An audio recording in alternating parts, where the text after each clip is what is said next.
આગળના લોક ગાયક પ્રવક્તા ભાગ્યેશભાઈ વોરા, જેને આપણે કમ્પેરિંગ સાંભળી રહ્યા છીએ, અને એવા ભાગ્યેશભાઈ વોરા જાણીતા પ્રવક્તા, હાસ્યકાર, લોક સાહિત્યકાર છે.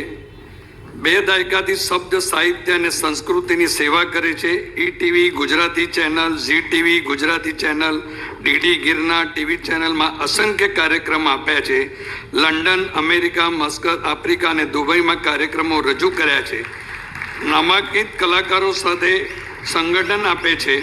મુંબઈમાં અંગ્રેજી માધ્યમમાં અભ્યાસ કર્યો છે, છતાં માતૃભાષા ગુજરાતીની સેવા કરી છે. આજની યુવા પેઢી ખૂબ સાંભળે છે. લોક ડાયરામાં હાસ્યરસ, લોક સાહિત્ય અને ચારણી સાહિત્યની રજૂઆત કરવા માટે જાણીતા કલાકાર છે. ખૂબ ચાહના મેળવી છે.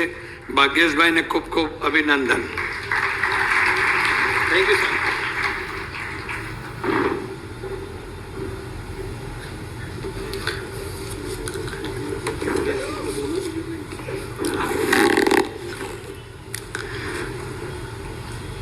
મને કીધું એકાદ વાત કંઈક.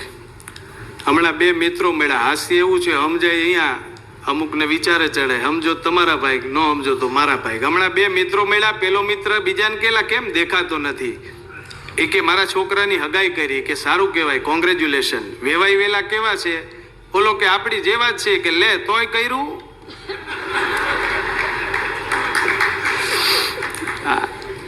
એટલે આવી રમૂજી વાતો તો ઘણી બધી છે, પણ એક વાત મને ચોક્કસ કહેવાનું મન થાય છે કે મોટા મહાનગરમાં કાર્યક્રમ રાખવો હોય અને માણા ભેગું કરવું હોય તો રવિવાર જોઈએ.